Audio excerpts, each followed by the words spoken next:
Kita sudah menyelesaikan soal 5A, ya. Sekarang kita akan melanjutkan pada soal 5B. Tentukan posisi titik P pada layar relatif terhadap pusat layar. Apakah pola interferensi di P adalah orde maksimum, minimum, atau diantaranya? Pertama kita tentukan dulu posisi titik P, ya. Jadi kalau misalkan kita memiliki celah ganda, ya, maka kita diminta untuk mencari ketinggian Y di sini. Berarti nilai Y nanti sama dengan nilai L dikalikan tangen theta. Nah, kalau kita tidak menggunakan kalkulator, maka Y di sini nanti kita bisa anggap sama dengan sin theta. Tangen theta kita anggap sama dengan sin theta untuk sudut kecil.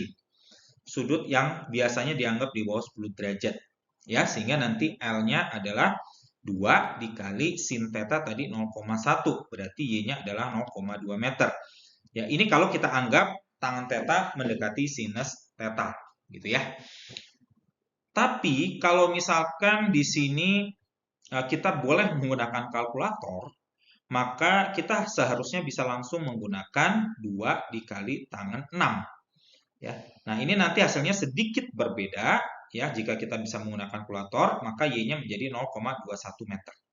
Ya, jadi tergantung. Kalau tanpa kalkulator yang biasa dilakukan di TB itu sekarang fisika dasar tanpa kalkulator, maka kita langsung menjawab tangen theta sama dengan sin theta atau hampir sama dengan sin theta, maka kita bisa gunakan tangen theta sama dengan sin theta sama dengan 0,1.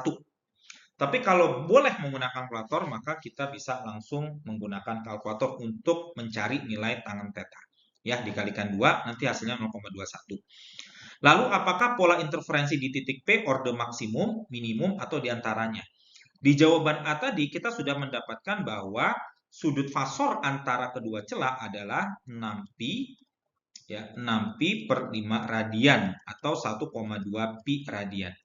Nah, kalau hasilnya terang, beda fasenya itu adalah 0, 2pi, 4pi, 6pi, dan seterusnya. Ya, dia adalah kelipatan bilangan genap dari pi. Sedangkan jika dia polanya gelap, ya, maka ya beda fasenya adalah pi, 3pi, 5pi, 7pi, atau kelipatan bilangan ganjil dari pi, ya, atau boleh saya tulis 2m plus 1pi, ya, di mana M-nya itu nanti 0, 1, 2, 3, dan seterusnya. Ya. Berarti karena di sini beda fasenya adalah 1,2 pi, maka dia berada di antara, ya, terang pertama, ini terang orde 1 ya. Terang orde 1. Ini terang orde 1. Ya, berarti di antara terang 1, bukan terang pusat ya, tapi terang 1 dan gelap 1. Ya. Jadi kalau misalkan kita gambar skemanya gitu ya. Jadi ini adalah terang pusat, lalu ini adalah terang pertama, terang kedua, terang ketiga, terang keempat gitu ya.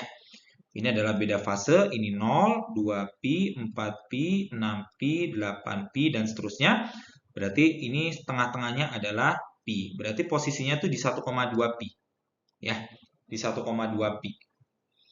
Ya, seperti itu. Jadi dia berada lokasinya tidak di orde maksimum, tidak di orde minimum, tapi berada di antara terang 1 dan gelap 1. Ya, seperti itu.